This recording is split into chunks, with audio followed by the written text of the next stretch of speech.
Premium triplex villas at Bachpalli, APR Projects.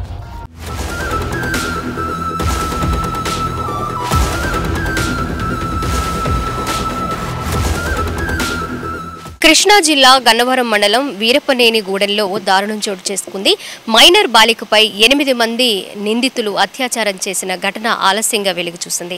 ఈ case వివరాల్లోకి వెళితే అతి కిరాతకంగా ఈ మైనర్ బాలికని 8 మంది కలిసి 4 రోజుల పాటు ఒక గదిలో బంధించి అత్యాచారం చేశారు. ఆ 8 మందిలో కూడా ఒక మైనర్ బాలుడు ఉండడం కూడా గమనార్హంగా వినిపిస్తోంది.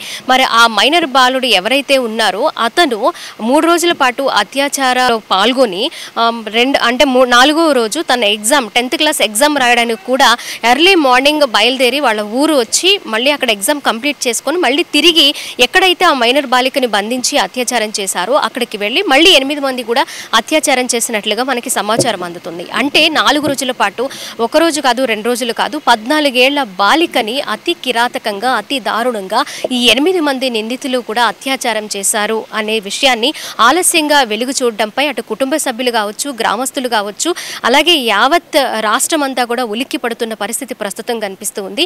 రాష్ట్రంలో ప్రతి నెల ఏదో ఒక సందర్భంలో ఆడవాళ్లపై, మహిళలపై, అలాగే బాలికలపై అత్యాచారాలు లేక దారుణాలు జరగడం అనేది ఎక్కడా కూడా ఆగడం లేదు అని ఒక భయాందోళన వ్యక్తమవుతోంది. ప్రస్తుతం ఈ విషయంపై ఆలస్యంగా వెలుగు చూడడం, నిందితుల్ని ఎలా విచారణ చేస్తున్నారు అనే దానిపైన కూడా కాంగ్రెస్ పార్టీ నేత సుంకర పద్మశ్రీ కూడా వెళ్లడం, పోలీసుల్ని అడిగి కొన్ని విషయాలు తెలుసుకోవడం కూడా జరిగింది. ఆవిడ మీడియాతో కూడా మాట్లాడడం జరిగింది. రాష్ట్రంలో ఇన్ని దారుణాలు జరుగుతూ ఉన్నాయి, వాటిని ఎలా ఖండించాలనే విధంగా కూడా పోరాటాలు మేము చేస్తూ ఉన్నాము. అయినా కూడా అవి ఎక్కడ ఆగడం లేదు అని కూడా ఆవిడ ఆవేదన వ్యక్తం చేస్తున్న పరిస్థితి కనిపిస్తూ ఉంది. ఇంకా ఈ పూర్తి వివరాల్లోకి వెళితే ఎవరైతే మైనర్ బాలిక ఉన్నారో తనకి సంబంధించిన పూర్తి విషయాల్లోకి వెళితే 9వ తేదీ ఈ నెల 9వ తేదీన అమ్మా నాన్న ఇంట్లో కొంచెం కోప్పడంతో అంటే మందలించడంతో కోపంతో తన స్నేహితురాలింటికి వెళ్ళిపోవడం, చీకటి పడ్డం, ఒక గంటలోనే మళ్ళీ తను తిరుగు ప్రయాణంలో ఉండగా ఇంటికి వెళుతూ ఉండగా మార్గం మధ్యలో ఒక స్టాప్ దగ్గర వెయిట్ చేస్తూ ఉండగా ఎవరైతే 8 మంది అనుకున్నామో వాళ్ళు గమనించి తను ఒంటరిగా ఉంది, అలాగే కొంత ఆందోళనలో ఉంది అని గమనించి ఆమెని అపహరించడం జరిగింది. తర్వాత 4 రోజుల పాటు ఈ 8 మంది కూడా అత్యాచారం చేసినట్లుగా తెలుస్తూ ఉంది. 3 రోజులు ఒక ఊరిలో, అలాగే కేసరపల్లికి షిఫ్ట్ చేసి 4వ రోజు కూడా ఈ 8 మంది ఈ అత్యాచారంలో పాల్గొన్నట్లుగా కూడా పోలీసుల విచారణలో అయితే తేలింది. ఆమెను విజయవాడ తీసుకువచ్చి విజయవాడ బస్ స్టాప్లో తన్ని వదిలేస్తే ఒక ఆటో డ్రైవరు తన్ని గమనించడం జరిగింది. తను మాట్లాడలేని పరిస్థితులు, కళ్ళు తెరిచే పరిస్థితుల్లో లేకపోవడం, అలాగే నైట్ కావడం, రాత్రి కావడంతో తనకు కొంచెం అనుమానం వచ్చి వివరాలు ఆ అమ్మాయిని అడిగి తెలుసుకుంటే ఆమె ఇలా జరిగింది అని తన ఆటో డ్రైవర్కి పూర్తిగా విషయాలన్నీ తెలియజేయడంతో పోలీసుల్ని ఆశ్రయించడం జరిగింది.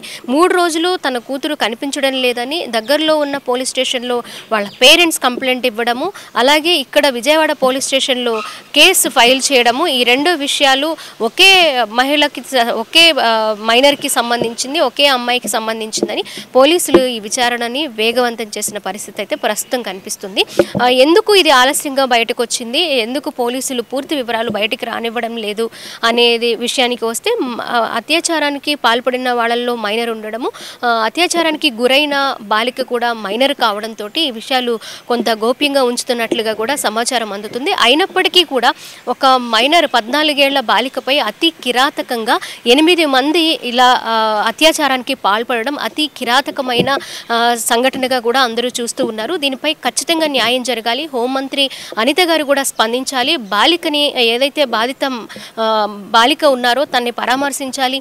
నిందితులకి వెంటనే శిక్ష పడేలాగా కూడా ఆమె చొరవ తీసుకోవాలని కూడా అటు బాలికకి సంబంధించిన కుటుంబ సభ్యులు, గ్రామస్తులు కూడా నినాదాలు చేస్తూ ఉన్నారు. పోలీసులు ప్రెస్ మీట్ పెట్టాలి, పూర్తి వివరాలు బయటికి రావాలి అని కూడా మనకు అర్థమవుతుంది. ఇదే మీడియా సమావేశం పెట్టే అవకాశాలు కూడా కనిపిస్తూ ఉన్నాయి. ఇకపోతే ఈ 8 మంది అమ్మాయిని గమనించి ఇలా అత్యాచారానికి పాల్పడడం వెనుక ఇంకా ఎవరైనా ఉన్నారా, లేకపోతే ముందుగానే ప్లాన్ చేసుకున్నారా అనే దాని మీద కూడా అనుమానాలు వ్యక్తమవుతూ ఉన్నాయి.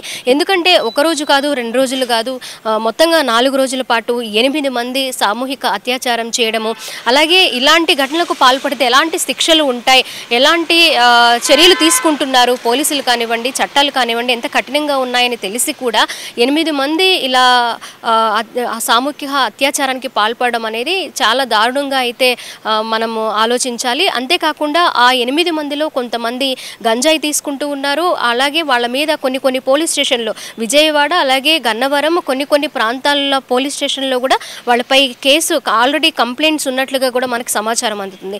ముఖ్యంగా ఇలాంటి కిరాతకానికి ఇలాంటి దారుణానికి పాల్పడడం వెనుక ఏదైతే గంజాయి అనేది ఉందో ఆ గంజాయి మత్తులో వాళ్ళు ఏం చేస్తున్నారు, ఆ తర్వాత ఏం జరుగుతుంది అనేది మర్చిపోయి ప్రవర్తిస్తూ ఉన్నారు, ఒక మృగాలుగా ప్రవర్తిస్తూ ఉన్నారని కూడా కొంతమంది ఆవేదన వ్యక్తం చేస్తూ ఉన్నారు. ఏదైతే ఫస్ట్ ఈ గంజాయిని అరికట్టాలి, చట్టాలు కూడా వెంటనే అమలు చేయాలి, వాళ్ళకి వెంటనే శిక్ష పడేలా చేయాలి, అప్పుడే వీళ్ళలో మార్పు వస్తుంది అని కూడా మహిళా సంఘాలు కావచ్చు, అలాగే ఎవరైతే బాధిత మహిళ ఉన్నారో వాళ్ళ కుటుంబ సభ్యులు గ్రామస్తులు కూడా ఆవేదన వ్యక్తం చేస్తూ ఉన్నారు. కెమెరా పర్సన్ కృష్ణతో స్వాతి, సుమన్ టీవీ, విజయవాడ నుంచి.